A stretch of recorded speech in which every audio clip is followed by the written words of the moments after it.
Q is not the god we want, but he's the god we need. Hello and welcome to Star Trek Sundays. Today's episode is a bonus episode taken from the unused portion of the STS Season 1, Episode 10, Who Are Q? This bonus clip features two regular guest crew members, Ryan and Steve, whose opinions about Q are polar opposite, with some commentary by T. Let us know in the comments what you think of Q and if Ryan's or Steve's opinions have swayed yours at all. If you're new here, I'm Victoria, and with me is my co-host T. Star Trek Sundays is a podcast through which we and our guest crew examine the philosophical themes presented in Star Trek every Sunday at 10 a.m. PST on Clubhouse.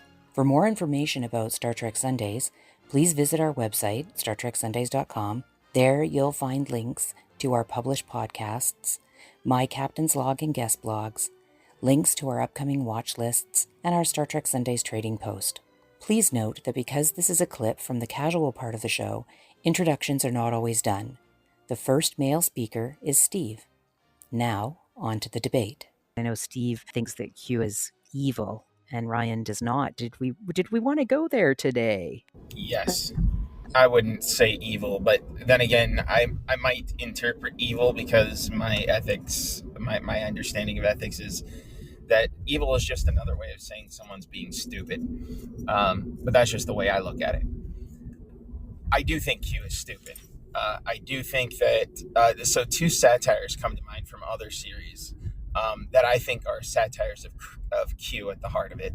One is on Futurama, where they have the alien who happens to collect the main actors of original Star Trek, and they cameoed on that episode and happened to basically play with them like they were his little action figures. I feel like that is exactly what Q does, though that was original Star Trek cast, not Next Generation, where Q was established.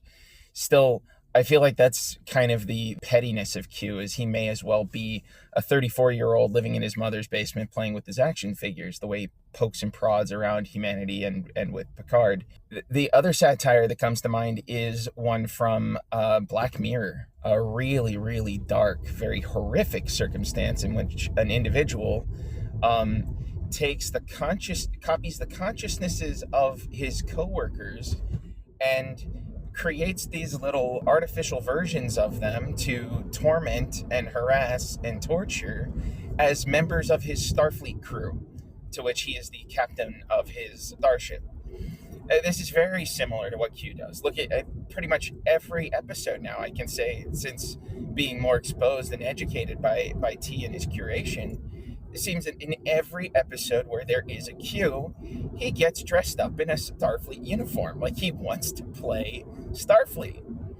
And what is that to some higher being that has all of these very, very special powers to do anything he wants? It's a waste.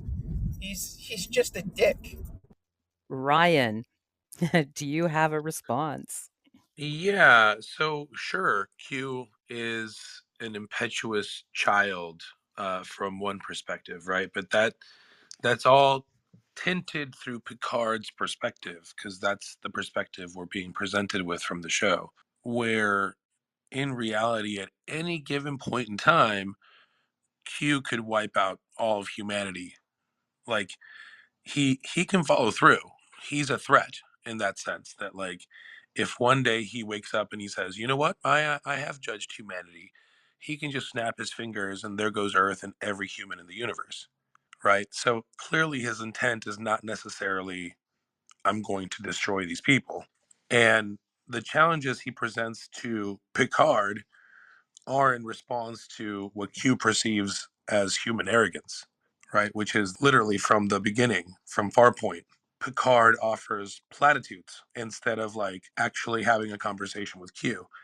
And even afterwards, right? Once Q reveals that he is this all powerful creature and he does just do whatever it wants, Picard consistently talks to him with contempt instead of actually like talking to him. And that's, in a lot of respects, like that's what Q wants. He wants somebody to talk to him. And he said, come on, dude, engage. I'm giving you all this extra knowledge.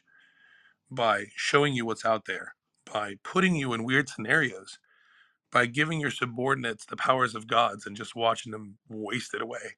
And so, yeah, is Q a dick? Sure, totally. But does he have a point? I think he does. Steve, did you have a response? So you say, Ryan, that Q has a point, and you mentioned this, like, because Picard spoke in platitudes. When I saw that scene, all I saw was Q was making wide, generalized, vague accusations and attributing all of humanity's sins onto Picard himself or his crew, him and his crew.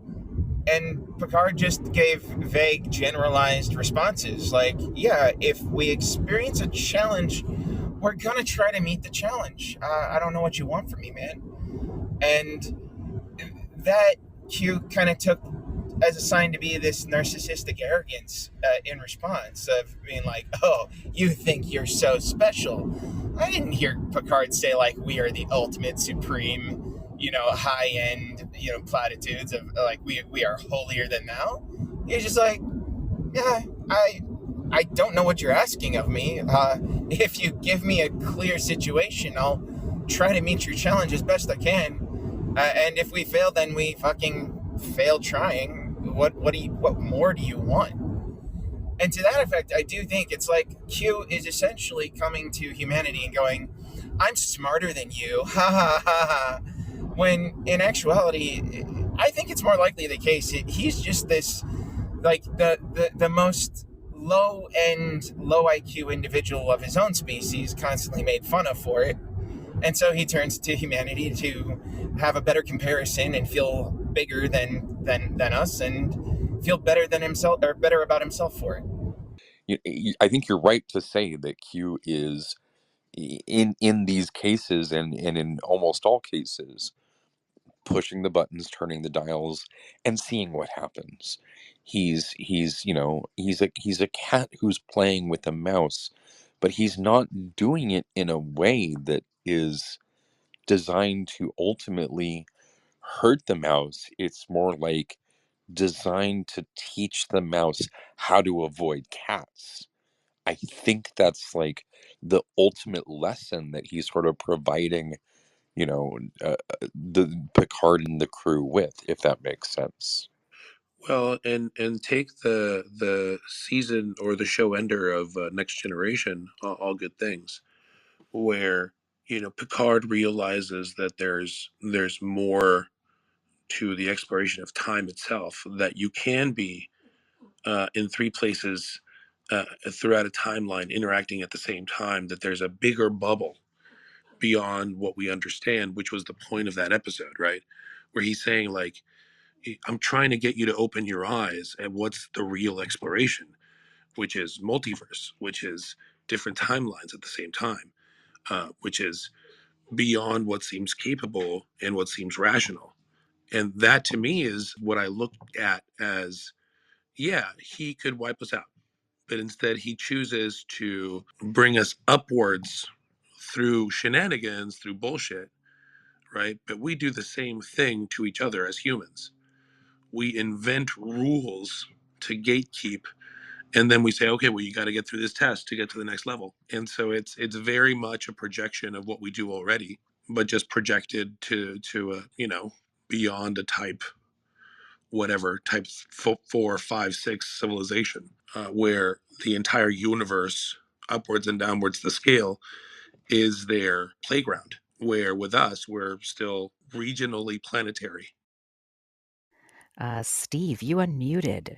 Yeah, I wanted to say, Have we been convincing? I wanted to say I do agree with Ryan about a particular aspect of what he said. Q is too human, right? So there's certain layers to how I'm pointing this out as a flaw, right? I definitely want to make it clear. I think Q is a great character, and there's no criticism I offer to how that character was performed. I love characters that are trickster gods, right? And I love the idea of teaching somebody through humor and satire of what's wrong with what they're doing. Primarily, my criticisms are to the writers. Not that they did bad, that they could have done better. And I think they could have done better in first, like, primarily, I think they should have characterized flaws to Picard, which they simply didn't characterize anything of what he did or said as being something that was a real flaw. And then what was a flaw, to which I agree with T, and I kind of still have this question, like, why would you ask Riker to do that? Why would you be like, I put you to the test to prove to me that you can pass a Turing test properly where there's nobody at risk on the other side of the tracks? That's so fucking ridiculous. Like, what is wrong with you, Picard? Like, why would you ask him to do that? So I feel like they could have characterized Picard in the beginning as being arrogant. Like, Picard's got flaws. He's not incapable of thinking too highly of humanity. And if they did do that, then Q would have had a great point to go, oh, well, let me show you how they're so much better in the universe than you supremacist jackass. This is where I just kind of feel like Q's character needed to pick a lane. Be a comedian who teaches with humor, or be this arrogant prick who's just trying to say, yeah, I'm better than you. You know, it's just, it just doesn't really make sense to me that he is so human that he's even got this narcissism that really puts him at the bottom of the barrel of humanity. What is it, to make me, the viewer, feel like I'm better than him? Because I don't need to be. I feel like the exploration into the thought of the trickster god or the Q character is much better when challenged with the idea, maybe this asshole is better than me. Well, I think it's a few things, right?